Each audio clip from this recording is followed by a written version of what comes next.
చిగుళ్ళు ఉబ్బితే కీళ్ల నొప్పులు తలెత్తటమేంటి? చిగుళ్లకు కీళ్లకు ఉన్న సంబంధం ఏంటి? ఇవాల్టి వీడియోలో తెలుసుకుందాం. Hi hello, welcome to TV21 the better choice. నేను పుష్ప. చిగుళ్ల ఇన్ఫెక్షన్కు గుండె జబ్బుకు సంబంధం ఉన్నట్లు ఇప్పటికే స్పష్టమైంది. మధుమేహం, అల్సర్లు, కిడ్నీ జబ్బుల వంటి వాటిని ఉధృతం చేస్తున్నట్లు బయటపడింది.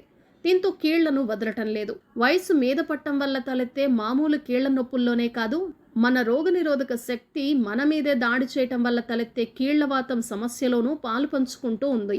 చిగుళ్ల జబ్బు, కీళ్ల నొప్పులు రెండు వాపు ప్రక్రియతో ముడిపడినవే. వీటిల్లో శరీర రోగనిరోధక వ్యవస్థ కీలక పాత్ర పోషిస్తుంది.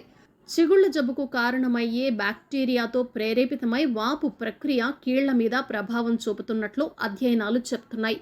ఇవి రెండు ఒకే రకం రోగ నిరోధక ప్రతిస్పందన మార్గాలను కలిగి ఉంటాయి.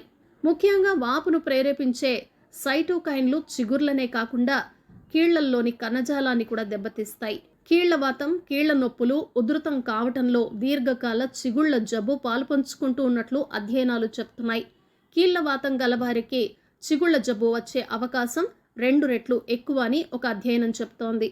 కీళ్లవాతం లేని వారిలో 28% మందిలో చిగుళ్ల జబ్బు కనిపిస్తూ ఉండగా, కీళ్లవాతం గలవారిలో 65% మంది చిగుళ్ల జబ్బుతో బాధపడుతున్నట్లు మరొక అధ్యయనం చెప్తోంది. తీవ్ర చిగుళ్ల జబ్బు మూలంగా కీళ్లవాతం ఉధృతమవుతూ ఉంది. అంటే ఇవి రెండు పరస్పరం ప్రోత్సహించుకుంటూ ఉంటాయన్నమాట.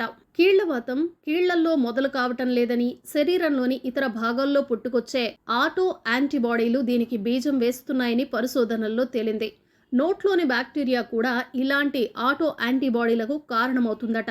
పి జింజివలిస్ అనే బ్యాక్టీరియాలో ఉండే పీ ప్యాడ్ అనే ఎంజైమ్ ఒంట్లోని ప్రోటీన్లను మార్చేస్తుంది. అప్పుడు శరీరం వాటిని శత్రువుగా భావించి వాటి మీద దాడి చేయడానికి యాంటీబాడీలను సృష్టిస్తుంది.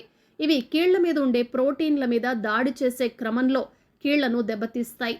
కీళ్లవాతం, ఇతర రకాల కీళ్ల నొప్పులు గలవారి కీళ్లల్లోని ద్రవాల్లోనూ నోట్లోని బ్యాక్టీరియా ఉంటున్నట్లు తేలటమే దీనికి నిదర్శనం. ఇది దెబ్బతిన్న చిగురు కణజాలం నుంచి రక్తంలోకి ప్రవేశించి కీళ్లకు చేరుకుంటోందని భావిస్తున్నారు. నివారణ మార్గం ఏంటో ఇప్పుడు తెలుసుకుందాం. చిగుళ్ల జబ్బును నివారించుకుంటే కీళ్లవాతం రాకుండా చూసుకోవచ్చని చెప్తున్నాయి అనుభవాలు. కీళ్లవాతాన్ని సృష్టించే రుమటాయిడ్ ఫ్యాక్టర్ ఉన్నా అందరికీ జబ్బుగా మారాలనేమీ లేదు. సాధారణంగా RF 7-8 దాటితే కీళ్లవాతం వచ్చే అవకాశం ఎక్కువగా ఉంటుంది. కానీ చిగుళ్ళు, దంతాలను పరిశుభ్రంగా ఉంచుకుంటే కీళ్లవాతం రాకుండా చూసుకోవచ్చు.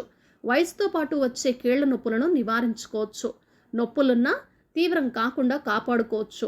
అందువల్ల తరచూ దంతాలను పరీక్షించుకోవాలి. కీళ్ల నొప్పులు గల వారికి ఇది మరింత ముఖ్యం. చిగుళ్ల జబ్బును త్వరగా గుర్తిస్తే చికిత్స తేలికవుతుంది. రాత్రి పడుకునే ముందు, ఉదయం నిద్ర లేచాక రోజుకు 2 సార్లు బ్రష్తో పళ్లను తోముకోవాలి.